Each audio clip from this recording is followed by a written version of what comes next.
Tai sveika, Arijana. Labas, labas, Lina.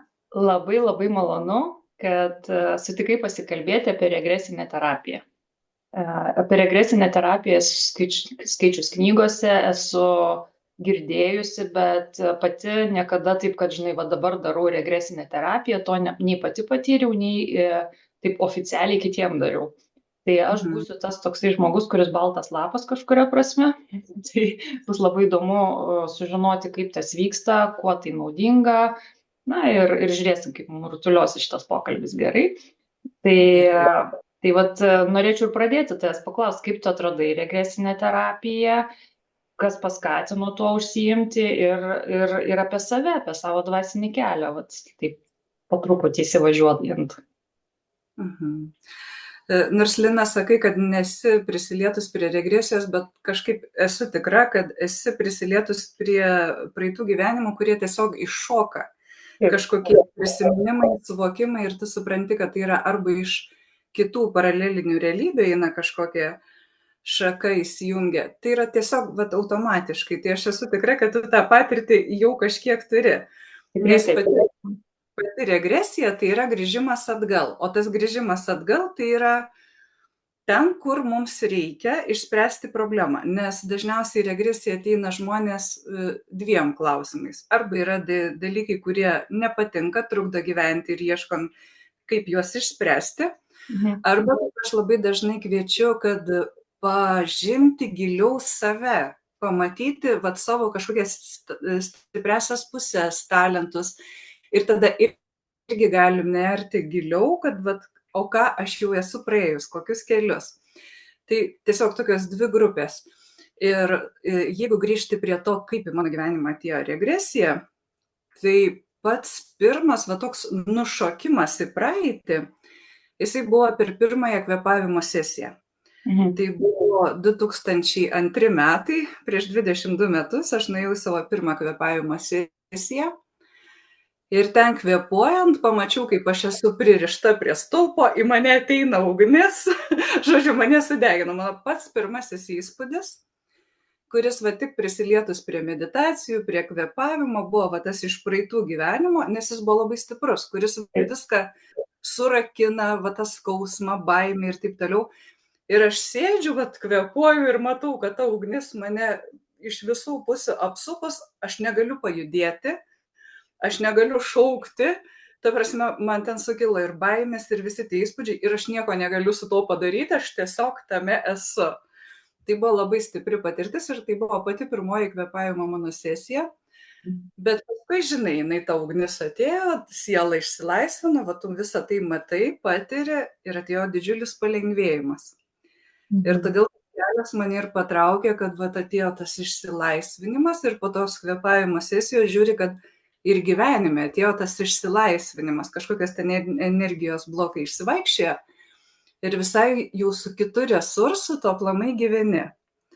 Tai prasidėjo mano tos kvėpavimo praktikos, meditacijos, o paskui aš buvau pakviesta į tą regresijos sesiją. Tai buvo gal 20 metų atgal. Viena pažįstama moteris man darė ir tai truputėlį buvo kitaip negu kad aš vedu. Tai buvo toks, koks buvo tavo praeitas gyvenimas. Ir mes per tiesiog pakitusią sąmonės būseną, per meditaciją įėjome į tą praeitą gyvenimą, kaip aš save matau. Ir kitas klausimas, o kaip tu mirei? Nes kaip bebūtų, jeigu mes jau įsileidžiam tą mintį, kad gyvenimų buvo daug, tai iš kiekvieno mes kažkaip ir išėjom. Ir tada jau pamatai, kaip mirei, tada jau sekantis, grįžtam dar giliau atgal, kas tu buvai ir kaip tu mirei. Tai prieš 20 metų mano buvo tokia, kai mane vedė sesija, tai įdomi buvo tokia patirtis, kad mano pats pirmasis gyvenimas, kurį aš mačiau, kad aš esu karys, su šarvais, su kalaviju ir man nukerta galvą. Ir kažką aš tau pasakysiu. Tai ant laužo, tai be galvos. Jo. Ir žinai, kaip įdomu buvo paskui analizuoti tai, ką aš mačiau, kad aš kai gimiau, mano mama patyrė traumą prieš man gimstant, būdama nėščia. Ir man darė kaklo operaciją ir aš turiu randą. Ir man toks iš karto, žinai, susiję. Čia man galva, čia aš randą. Tokie visokie dalykai. Ir įdomu tai analizuoti ir stebėti. Bet tada ta regresija manęs kažkaip stipriai nesudomino, nes mano rate, ten joga, žmonės, kurie lankė, ėjo į šitas tokias sesijas ir aš buvau imperatorienė, aš ten karalienė. Tai būtumai, čia kitokių ir nėra variantų. Ir man tai toks vaikiškas žaidimas, ta prasme, toks, kuris iš vis net atrodė bėgimas. Tarp kitko, žinok, viena iš priežasčių, dėl ko aš to neišbandžiau, mano lygiai toks pats požiūris. Tai kažkaip tą meditaciją praeiti buvo įdomu, bet iš visų tų kalbų tai atrodė labai vaikiškas lygmuo. Iš viso. Ir tada manęs tai neužkabino. O regresija mane užkabino daug vėliau. Tai buvo gal 2010-2011 metai. Aš nuėjau mokytis kosmoenergetikos. Visi aplinkui kažkaip draugai reikėjo iniciacijos. Manęs nesudomino, bet mane sudomino kosmoenergetika. Ir kai aš nuėjau ten mokytis, aš pradėjau dirbti su tuo, gydyti žmonės, dabar to nedarau, priimti į sesijas, tas gydomasias. Ir po kokių 3-4 metų man nusviro sparnai, nes aš pamačiau, kad tai yra kažkas panašaus kaip ir su farmacija. Žmogus serga, išgeria vaistų, kad nesirgtų. Tai panašiai darbas su energijom. Žmogui yra blogai, jis pas tave ateina, tu jį ten valai, tvarkai, jis išeina ir gyvena tą patį gyvenimą. Ir kažkaip man nusviro sparnai, aš supratau, kad žmogus turi suvokti, kodėl jisai serga, kodėl pas jį ateina bėda, kodėl pas jį ateina problema, kad jisai turi gilintis ir to nebedaryti. Ne tik, kad, žinai, pasveikti, bet normaliai, kad kažką savyje iš esmės suvokti ir keisti. Tai taip ir atsirado tas ieškojimas tų gilesnių priežasčių, iš kur tai ateina. Tai ir tą regresiją aš mokiausi, tai buvo 2016, 17, 18 metai pas kelis mokytojus skirtingais variantais. Bet paskui man irgi tai tarsi nuėjo į šoną, nes šiandien aš jau nebematau visų tų dalykų taip, kaip mačiau tada prieš tuos 7-8. Mesgi keičiamės, ar ne, visą laiką. Jo.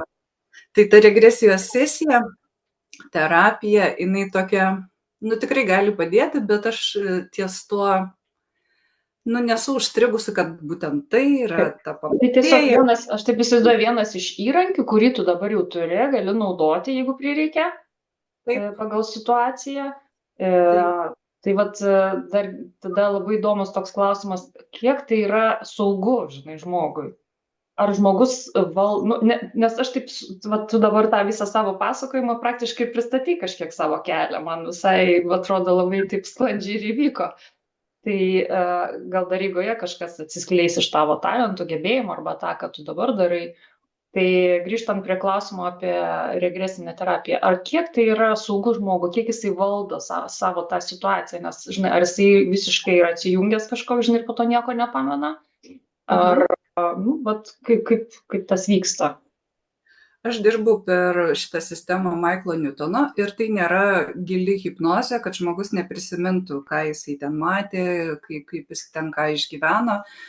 Tai yra labai lengva meditacinė būsena, tos alfa-teta bangos, kai žmogus tiesiog yra meditacijoje, pakitusioje sąmonės būsena, jis yra giliam atsipalaidavime ir tie prisiminimai, jie tiesiog lengvai iškyla. Pavyzdžiui, jeigu aš dabar paprašyčiau tavęs prisiminti kokį nors smagų vaikystės gimtadienį. Tai yra labai lengva. Kažkuris paima prisiminimas ir išnyra. Lygiai taip pat, kai žmogus yra atsipalaidavęs, kai mes jau einam į tą tokią gilę atsipalaidavimo būseną, aišku, pirmiausia, mes dirbam per tai, koks yra to žmogaus ketinimas, kokia yra problema. Norėjau paklausti, ar jisai turi tą identifikuoti, ar jis gali ateiti tiesiog, žinai, norėčiau pabandyti. Norėčiau pabandyti, tada dažniausiai, jeigu žmogus ateina su norėčiau pabandyti, tai sakau, žiūrėkim, kokie yra tavo talentai ir tavo stipriosios savybės. Man labai patinka šitą kelionę. Labai pozityvus. Jo. Bet jeigu ateina su problema, kartais net neįsivardinam, kad bus regresijos sesija. Ateina žmogus, tiesiog yra problema santykiuose ir niekaip negaliu jos išspręsti. vyro nekenčiu, nenoriu su juo būti, bet be jo negaliu, nu žodžiu, visokių tokių situacijų. Ir tada mes tiesiog ieškom priežasties ir taip keliaujam atgal. Ir tas atgal gali būti metai atgal, gali būti 10 metų atgal, gali būti Žodžiu, ir šis gyvenimas, ir atsinešti jau iš praeitų. O tas Jo, ir įėjimas į tas bangas, tai žmogus bet kas gali tą patirti, ar jau turi turėti kažkokį tokį, nu, kaip čia, irgi talentėlį pavystytą, jau pameditavęs, pasijoginęs, pakvėpavęs ateit. su tai žmonėm, kurie yra prasimeditavę, visada yra darbas gilesnis, lengvesnis, nes tas žmogus, kuris neturi meditacijų patirties, dažniausiai protas šokinėja. Ir aš, pavyzdžiui, paprašau, kad užmerkiam akis, einam į meditaciją, bet tas akių užmerkimas, juk medituoti galim ir atsimerkus. Taip. Tas užmerkiam akis tiesiog, kad neblaškytų išorę, kad eiti giliau į savo vidų. Ir kiti žmonės net nesugeba kelių minučių būti užsimerkę. Jie net nesugeba. Nori žodį pasakyti iš karto, o aš čia supratau, prisiminiau. Ir jie net neina į tą gylį. Taip. Tai bet kuriuo atveju žmonės, kurie yra prasimeditavę, su jais yra giliau, lengviau, daugiau, nes kaip bebūtų, vis tiek mus veda mūsų vedliai kuratoriai. Tai ką aš vadinu? Aš norėjau įsekantį klausimą, nes kaip tas bangas pasiekti, ne? Gerai, jeigu tu jau moki tą, nu, vat, sakykime, žmogui, kuris dar nėra patyrę savo sąmonės būsenos pakeityti. Ar tai tavo sąmonė padeda padaryti, įeiti, nes čia yra resursas labai reikalingas, energinis, arba bet vedliai jau tu man išką, kaip gerai, nereikia klausimų uždavinėti. Be abejo, pats žmogus gali visą tai daryti, bet kam reikalingas vedlys? Mes kalbamės, mes bendraujam, mūsų laukai sąveikauja. Ir tas vedlys, kuris turi savo dvasinę praktiką, kokia jinai bebūtų, meditacija, malda ar kas ten bebūtų, jisai turi ją kasdien, jis turi rytą vakarą savo dvasinę praktiką ir tai palaiko tą savo iš visą sąmonę aukštose vibracijose. Tai ateinančiam žmogui, kuris yra klientas, tiesiog yra duodama didžiulė energijos banga, kad jisai galėtų išspręsti savo kažkokius dalykus. Ne tai, kad išspręsti, pamatyti. Kaip dažnai aš sakau, ar aš galiu žmogui padėti, aš nežinau, bet galbūt aš parodysiu variantų daugiau, kažkokį tam žmogui reikės nueiti, nes bet kokiu atveju žmogui pačiam viską reikia eiti ir padaryti pačiam. Tik tai čia yra aiškesnė kryptis, kuria linkme dirbti, nes kartais, kai mūsų užgriuva kokios nors bėdos, mes, tai ką dabar daryti? Nu, net nesusigaudom. Taip.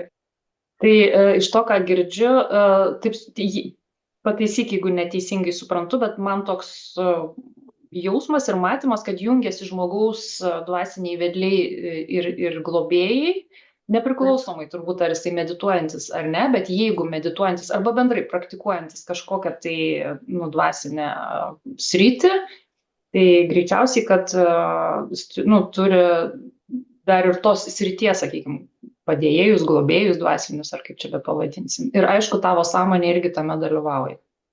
Taip. Pačios geriausios sesijos atsitinka su žmonėm, kurie iš tiesų turi bėdą, kurią nori išspręsti. Nes ketinimas tas toks tikras. Vyksta. Tai va tas tikras, kai žmogus turi problemą ir įsitiki, pasitikė, kad yra iš to išeitis, tai va gražiausiai visi tie dalykai ir vyksta. Dabar apie kuratorius vedlius. Aš tai matau kaip mūsų aukščiausia sąmonė, kaip mūsų aukščiausiasis aš, tiesiog aukštesnėse dimensijose mūsų pačių sąmonės dalis, kuri ir yra tie vedliai ir kuratoriai, kurie gali mus vesti ten, kur yra vat, būtent tos užklausos šaknis, kur yra ta priežastis, kurią mes galim pamatyti. Ir jeigu, vat, kaip pasakoju, ta mano pati pirmoji grįžimo į praeitį istorija, tai buvo toks, aš buvau karys, aš ten buvau tas, anas, tai čia yra visai kas kita, nesvarbu, į kurią liniją mes išeinam, į kurią praeities liniją mes išeinam. Praeities liniją, tu turi galvoj laiko liniją ar gyvenimą, kad patikslink šitą vietą, va, čia jau terminologija prasideda tavo. Jo, tie praeiti gyvenimai, ta prasme, mes kai gyvenam dabar linijiniam laikė, tai mums atrodo, kad čia praeitas, čia užpraeitas, čia užpraeitas. Tai nėra šita. Ta prasme, tu įeini į tą gyvenimą, kur yra šaknis tos bėdos, kuri šiandien tau duoda gyventi ramiai. Tai tame nėra. Tarp kitko, vat, apie, kas norės daugiau gilintis apie laiką, vat, Sal Rachel knygą apie laiką skaitau, Mialbos dabar naujausiai išleista, ten irgi apie laiko linijas, apie grįžimą, ten labai konkrečių praktikų yra duodama, aš dar tik įpusėjau tą knygą, tai tikrai kas nori daugiau žinių, tai gali laisvai tą jau rankę pasiekiamą kiekvienam, net ir patys pasidaryti tuos grįžimus. Tai va būtent, kai žmogus jau yra prasimeditavęs, jis gali laisvai daryti pats tas praktikas. Ir vedlys nereikalingas. Vedlys yra reikalingas dar truputėlį, kai trūksta to resurso, išeiti į tuos lygmenis aukštesnius. Vedlys, toks kaip tu, sakykime, fiziniam plane. Žmogus, terapeutas. Nes kai mes esame meditacijoje, mūsų loginis protas jis jau atsijungia, neveikia, vis tiek eina per tą kūrybišką pusrutulį smegenų viskas. Ir vedlys jau čia jisai yra tam, kad užduotų tinkamus klausimus, kad eitumėm giliau į tą temą, kurią žmogus nori išspręsti. Užduodu, jaučiau kaip coachingą, žinai, kad žmogus labiau eitų giliau į tai. O klausyk, o kaip tu, arba atsiprašau, kad pertraukiau iš karto, o kaip tu, pavyzdžiui, atskiri, ar žmogus nefantazuoja, žinai, kai labai kažko norint, tai gali prisigalvoti ten ir princesių, ir karalienių, ir, tai čia kaip minimum faraonas, tai... Jo, žmonės kartais fantazuoja ir tai labai akivaizdu. Akivaizdu, ne? Jo, yra labai akivaizdu, kur yra gylios, kur yra tikros, tos gilios sielos patirtis. Ir kur yra šiaip žmogaus, tiesiog protas, kuris turi visko labai daug ten košė, tai labai matosi, bet kiek mano patirtis, tų 7-8 metų patirtis rodo, kad tai yra vis tiek naudinga, nes netgi žmogaus protas, netgi pasąmonė iškelia, kad ir fantazija tai, ką jisai gali suprasti šiame momente. Vis tiek protas veda į tai, kas jam yra reikalinga. Tai kai jisai tą iškelia net ir fantaziją, o ypatingai jeigu tai yra tikras įvykis ir tikros emocijos, tai energiškai ta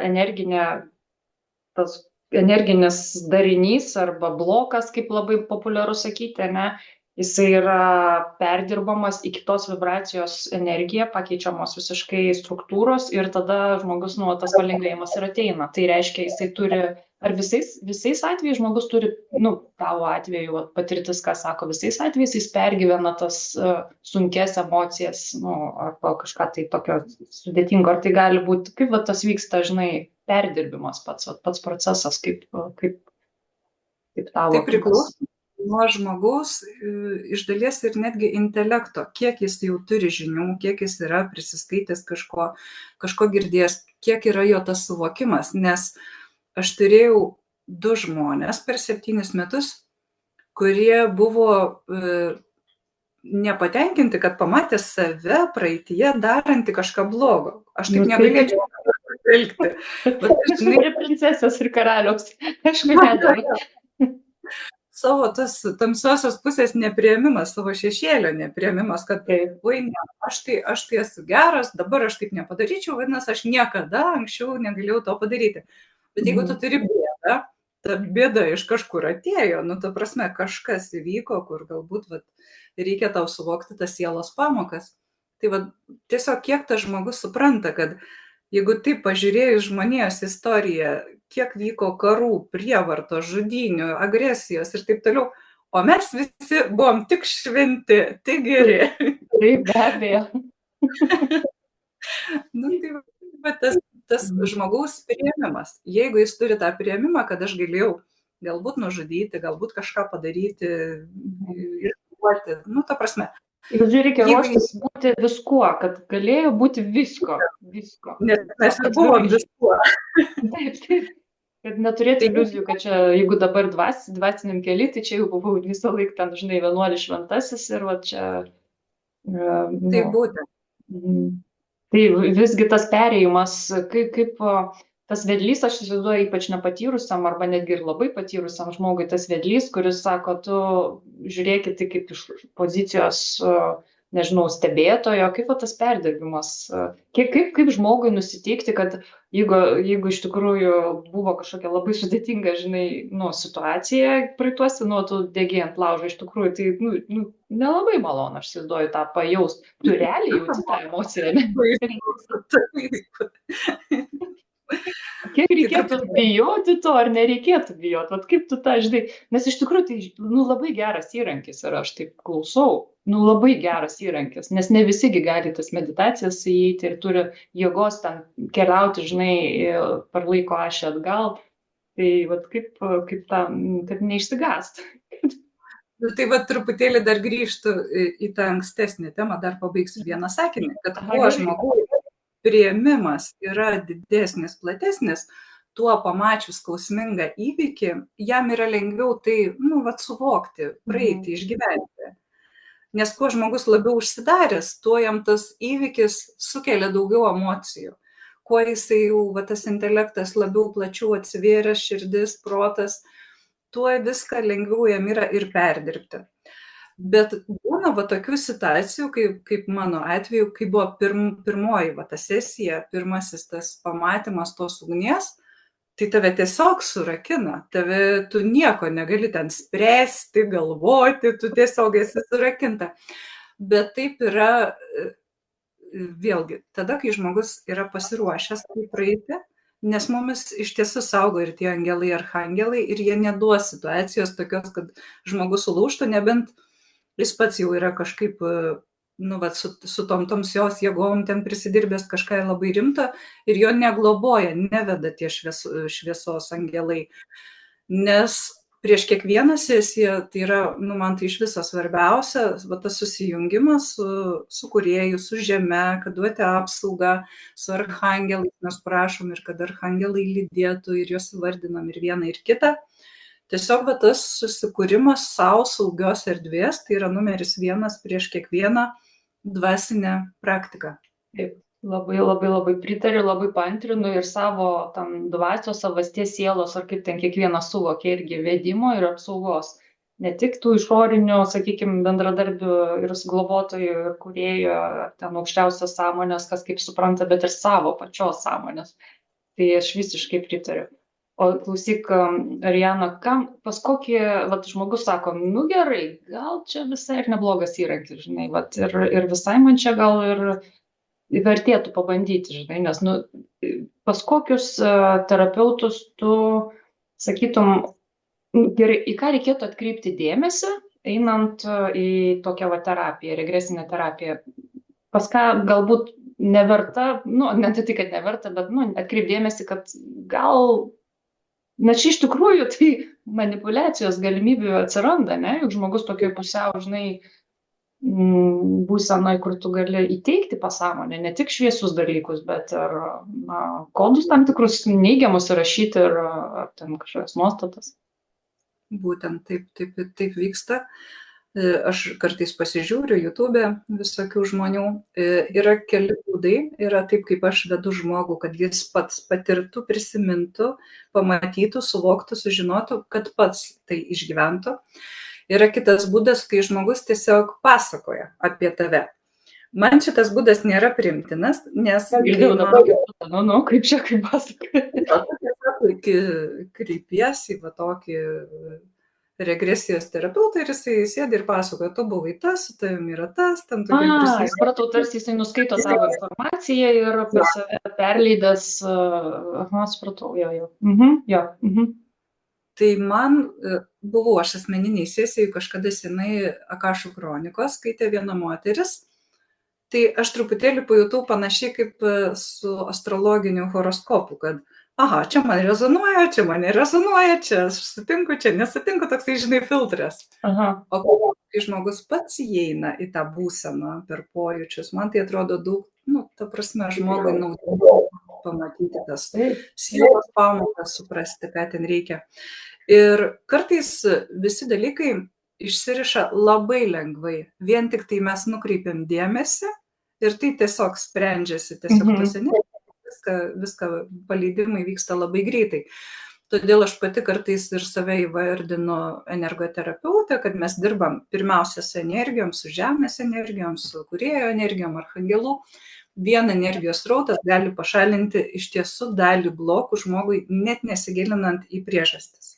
Bet yra dalykai, kaip pavadinkim, tos sielos pamokos arba katalikybės egregoras tai vadina nuodėmėm, kad yra, tie ezoterika vadina imprintais, mumise yra įspaudai, kurių mes patys nemokam dar suvokti, bet karts nuo karto, kai jie pakyla, tai žmogus jaučia ten kokią nors agresiją, aistrą, pyktį, dar tiesiog ta energija aktyvuojasi. Tai kartais tas energijas mes tiesiog turim išnarplioti, detaliai gilintis ir kartais būna, kad netgi vienos sesijos neužtenka vienam klausimui išspręsti. Tai yra labai skirtingai. Taip. Ir kaip pasirinkti tą terapeutą, tavo klausimas, tai pirmiausia pažiūrėti, ar jis rezonuoja, pažiūrėti, kiek jisai duoda tos atviros medžiagos. Tas YouTube medžiaga.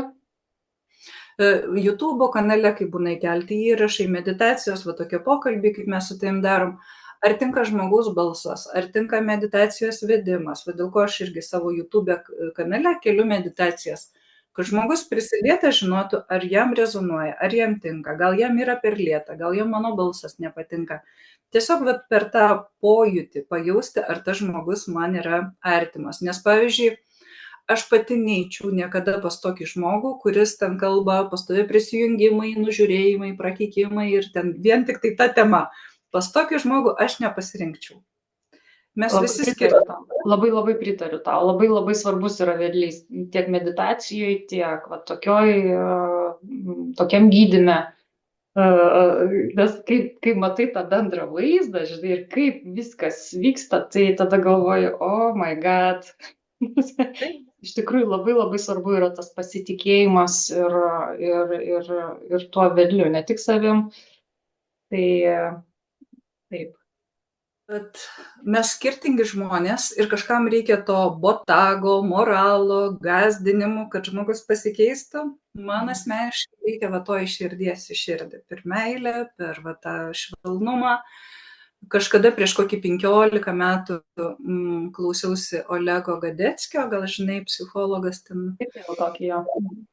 Jo, tai jis labai per širdį ir man tuo metu aš supratau, kad man tinka žmonės, kurie duoda žinias per širdį. Ne per tą, kad aš mokytojas jums paaiškinsiu, kaip gyventi, bet per tą draugiškumą, per tą širdingumą, kad ta prasme, mes nesam ten geresnis, blogesnis, mes tiesiog, prisiminkim save iš širdies bendravimas, jis man yra artimiausias ir galbūt kažkam kitiem irgi taip. Visiškai pantrinu ir už tai, kai pamačiau tavo pirmą įrašą, visiškai atsitiktinai, kaip sakom, atsitiktinai, man ant tiek surezonavo tai, ką tu ir kaip tu kalbi, tiesiog, žinai, atrodo, eik tu savo kaip gerai, tiesiog, žinai, visiškai mano. Tai aš tavim visiškai pasitikiu ir tikrai galėčiau rekomenduoju žmonės ateiti ir tai dabar gal dar kokį nors papasakosi konfidencialiai, kažkokį įdomesnių atvejų, tokį preskaniuką mums šitą pavarstyti. Jeigu apie regresijos sesiją, tai esu pasakojusi savo žmonėms, savo grupiai, kurie širdies sodose yra, bet pasidalinsiu viešai, vieną iš pirmųjų tų sesijų. Tarp kitko, tu paminėjai Sel Rachel, tai aš 2018 metais pas jį baigiau daug kursų, ėjimas laiko linijomis ir labai gerbiu šitą mokytoją, nes jis duoda žinias, kurias labai praktiškai galim pritaikyti savo gyvenime. Nes pas mus dabar, ir ten Facebook'e kartais pasižiūri, kalba žmonės kažką abstrakčiai, bet paimti realaus patarimo net neturi kaip. Visiškai.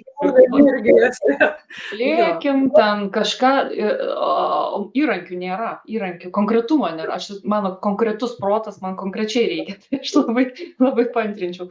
Jo knygos lietuviškos tos tikrai rekomenduoju. Sielos integracija ir laikas, tai Pas mane pakliuvo su knygos, draugė padovanojo, aš jas skaičiau ir kai pradėjau YouTube žiūrėti, tai vat irgi jo buvo pats pirmas, kad tas įsijungimas aukščiausiojo aš, tai man buvo toks pats pirmas tada, jau gal 8 metai atgal, kad aš išgirdau ir tiesiog kiekvieną dieną atsikėlus, va tas susijungis su savo aukščiausiu aš. Jis ten dar trumpą kaip maldelę, kaip mantrą, kaip tai daryti, bet, va, žinai, pirmą kartą pamatai ir toks iš karto viskas, pritaikiai ilgam.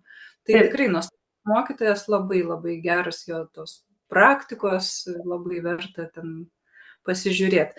Tai va, ir aš mokiausi eiti laiko linijomis ir į priekį, ir atgal. Taip pat galim eiti į ateitį. Ir mano va šita gyvenamoji vieta, mes iš miesto išsikraustėm į sodybą, buvo numatyta meditacijai einant į priekį. O, aš tarp kitko vakar skaitydama tą knygą, vakarė, žinai, prieš miegą skaitau, irgi priejau tą vietą, kai ten per laiko liniją. Šiaip per laiko linijos vaikščiojimas visai netyčia man gavosi Saulės knygą, kai skaičiau. Ir ten drakonas Simudaras, ir ten buvo toks epizodas, žinai, kur tas drakonas pakyla per laiko juostą ir, žodžiu, jis ten dairosi. Ir aš taip, palauk, ar drakonas, dabar nepamenu, gerai, nesvarbu, man atrodo šitoj knygai. Ir aš taip, žinai, galvoju, jo, nu tai gerai, taip, žinai, skaitydama knygą. Ir žiūri, kairiai pusė praeitį įsikūnimai, į dešinę žiūri kiti būsimi. Ir visai lengva galvoju, nu geras, tu matai tokiose knygose tokius dalykus rašai. Tai mano pirmas gastrolė, tai aš galvoju, visi tą gali daryti, žinai. Tai vakar, grįžtant prie jo knygos, irgi vakar epizodą tokį pasidariau savo į priekį. Tai labai praktiška knyga, iš tikrųjų. Aš po to įkelsiu nuorodas ir į tavo širdies sodus, ir į profilį, ir į knygas, apie kurias mes čia kalbam. Tai gal grįžtant prie to įdomesnio atvejo.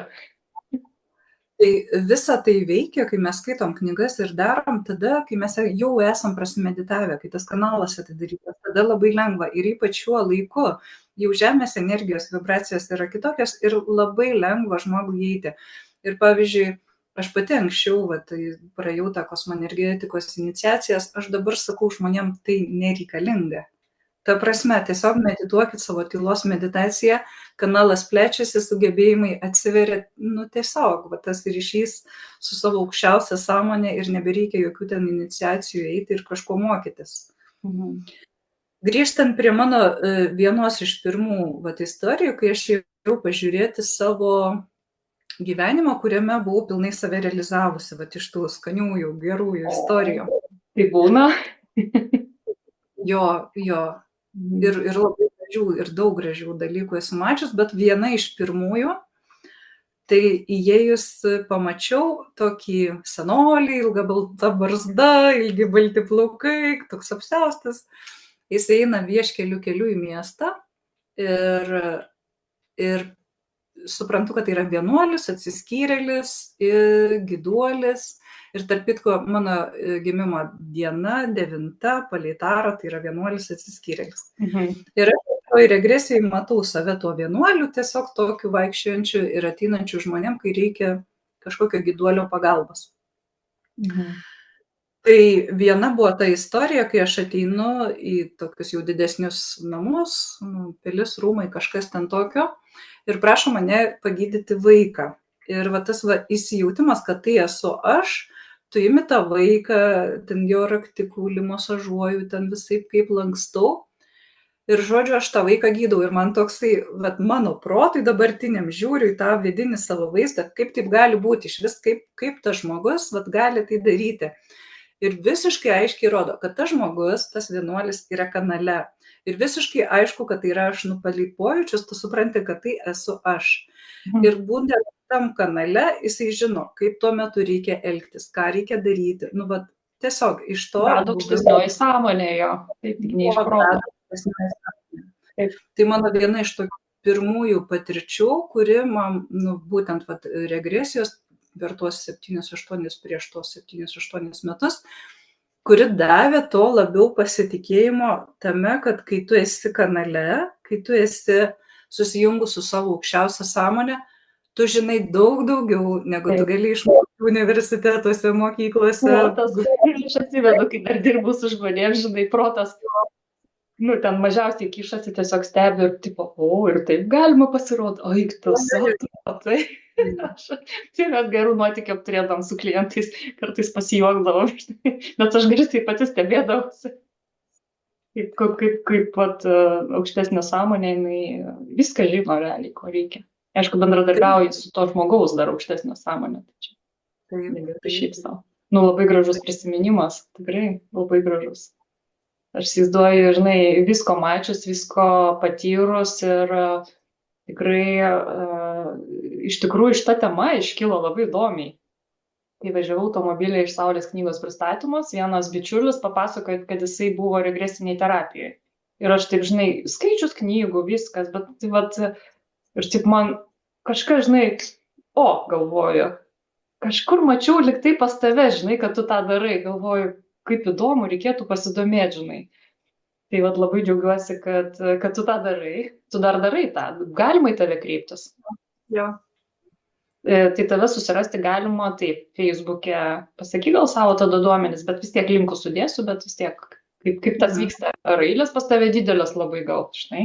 Matai, aš reklamuojuosi, angelai atsiunčia žmonės, kurios reikia, nes tada tos istorijos yra tikresnės. Iš tikrųjų yra smalsuolių, kurie, aš mokiausi ir ten, buvau ir ten, ir tu esi ten 100-oji ta terapeutė.